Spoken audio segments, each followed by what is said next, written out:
Peter Schiff, out of the frying pan and into the fire. Turkey has been in the headlines over the last few weeks, as a currency crisis has rocked that country. But as Peter Schiff pointed out in his most recent podcast, all of the things commentators are frying Turkey over are happening in the US as well. All of the criticism that is being leveled against Turkey, that their deficits are too big, that they have a current account deficit, they're keeping interest rates artificially low, they're keeping interest rates below the rate of inflation. All of that criticism can be applied to the United States. As Peter put it, America is the real Turkey. All the people who are willing to skewer Turkey, because it's doing exactly what the United States is doing, yet they don't recognize the same problems that are building in the US. And America's creditors don't seem to realize it either. The irony of it is people who are worried about large deficits, unsustainable current account deficits, and interest rates being artificially low and stoking runaway inflation. The people who are worried about those things and who are selling lira are buying US dollars. Well, that is jumping out of the frying pan into the fire, because whatever people are worried about happening in Turkey, it's going to happen in spades in the United States. So, if people are worried about the lira, what should they be buying? They should be buying gold. And that's the one thing they're not buying. Gold made a new low yesterday.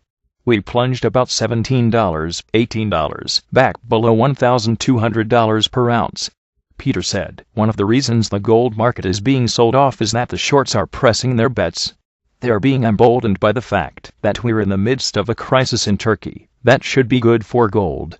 Gold isn't getting the safe haven bid. The dollar is. Since gold is not rising on events that would normally drive it up, well, that must mean it's going to keep going down. So, they're not buying gold, they're buying dollars. The question is, when will they realize what they are doing? When will they connect the dots to understand the similarities between the United States and Turkey, and the fact that we are ultimately in an even worse position, an even more vulnerable position? Peter said, Turkey could solve its problems by cutting government and allowing interest rates to rise. It would likely cause a recession, but the country could manage it. The US, on the other hand, is too far down the road. He said we shouldn't be worried about an emerging market crisis. We should be worried about a dollar crisis and a US sovereign debt crisis. That's what's coming down the road. Peter went on to explain the dangers of populism and how it is driving events in both Turkey and the US. Make sure you listen to the whole podcast. Peter Schiff, US Treasuries are a lousy deal. Are US Treasuries a good investment right now? Not if you consider the rising inflation rate. In fact, in his most recent podcast, Peter Schiff called US Treasuries a lousy deal. Producer prices, PPI, came in unchanged in July, but year over year, we had a 3.3% increase in wholesale prices.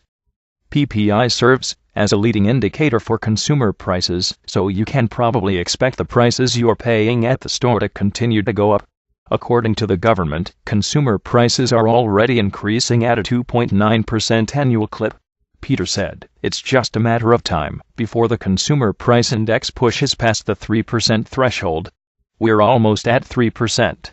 The only question is how much longer will the CPI have a 2 handle before it has a 3 handle. The PPI already has the 3 handle on it. So, it won't be long before the CPI has the 3 handle.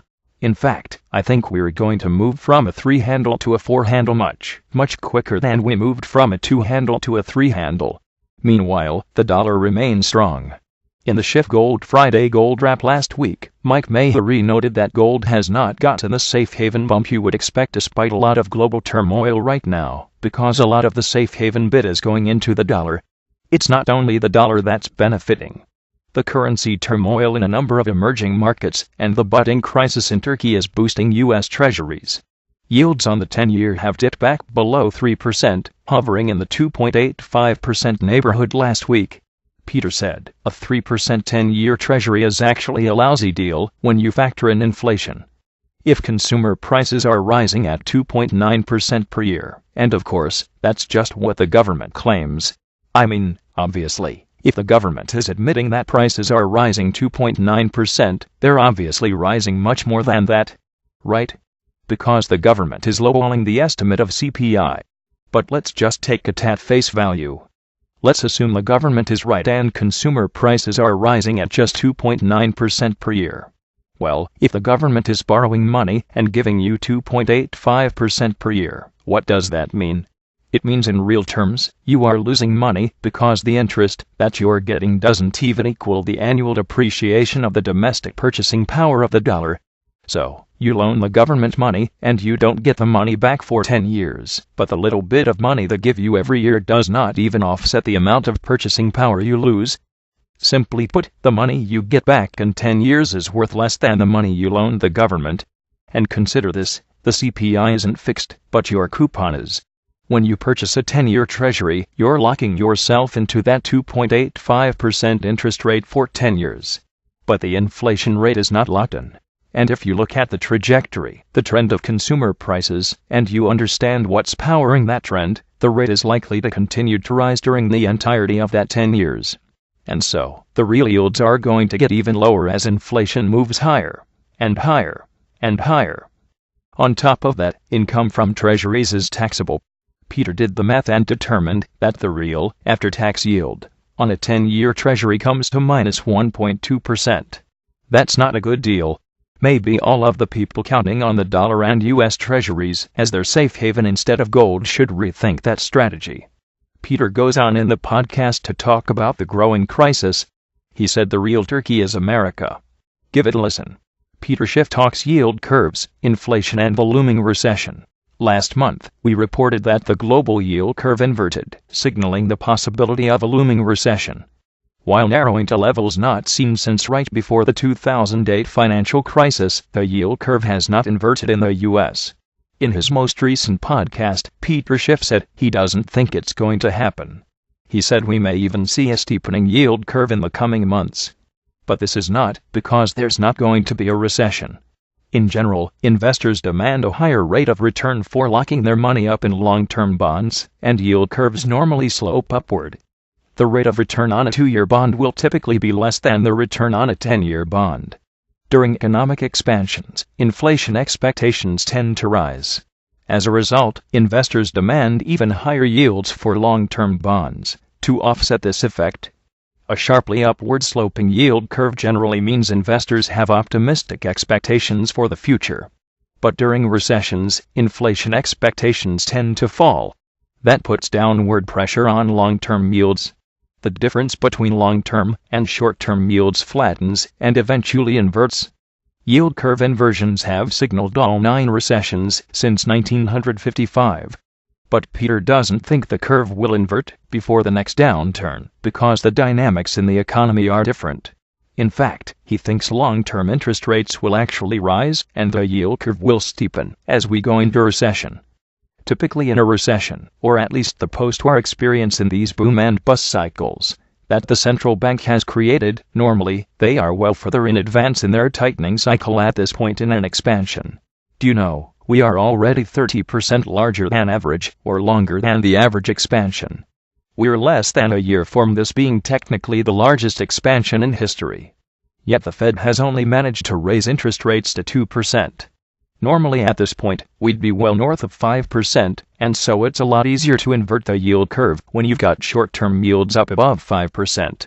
And normally, the Fed is trying to fight off inflation, and that's one of the reasons that it's raising rates.